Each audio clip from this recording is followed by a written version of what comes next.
बंगाल की सियासत फिर गरमाई हुई है। मुकुल रॉय के बीजेपी से इस्तीफा देने के बाद से ही बीजेपी के नेता रॉय पर हमलावर हैं। बीजेपी का गुस्सा रॉय पर इसलिए फूट रहा है क्योंकि रॉय अलोकतांत्रिक गतिविधियां कर रहे हैं जिसमें उनका साथ ममता बनर्जी सरकार दे रही है। दरअसल मुकुल रॉय को पीएसी यानी लोक लेखा समिति का अध्यक्ष नियुक्त किए जाने को लेकर बीजेपी के 8 विधायकों ने विधानसभा के विभिन्न समितियों के प्रमुखों के तौर पर इस्तीफा दे दिया है। इस गुस्से की वजह बताते हुए शुभेंदु अधिकारी ने एक तर्क दिया जिसमें उन्होंने कहा कि विधायक जो पिछले महीने बीजेपी के टिकट पर चुनाव जीतने के बाद सत्तारूढ़ तृणमूल कांग्रेस यानी टीएमसी में चले गए थे, उन्हें बीजेपी का विधायक नहीं माना जा सकता। परिपाटी के मुताबिक मुख्य विपक्षी दल के विधायक को पीएसी अध्यक्ष बनाया जाता है और मुकुल रॉय ने पार्टी बदलने के बावजूद सदन में बीजेपी विधायक के रूप में पद नहीं छोड़ा है। इस्तीफा देने वाले विधायकों में से विधायक मनोज तिग्गा ने एक स्थायी समिति से इस्तीफा देने के बाद कहा कि रॉय की नियुक्ति अलोकतांत्रिक और पक्षपातपूर्ण राजनीति का नग्न प्रदर्शन है।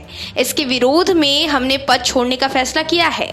गौरतलब है कि शुभेंदु अधिकारी के नेतृत्व में मिहिर गोस्वामी, भीष्म प्रसाद शर्मा और तिग्गा सहित 8 विधायक बाद में राज्यपाल जगदीप धनखड़ को सत्तारूढ़ दल टीएमसी द्वारा लोकतांत्रिक मानदंडों के घोर उल्लंघन से अवगत कराने के लिए राजभवन पहुंचे।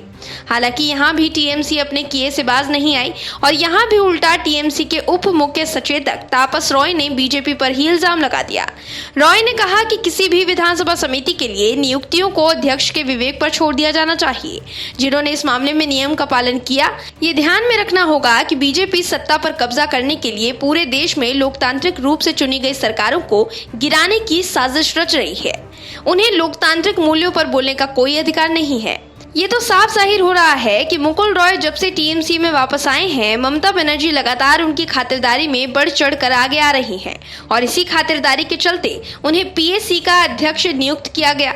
लेकिन बीजेपी के इतने बड़े कदम से रॉय की पदोन्नति पर आंच आने की संभावना जताई जा सकती है। Bureau report, OMH news. और भी वीडियोस देखने के लिए चैनल को सब्सक्राइब करें और बेल आइकन को दबाएं।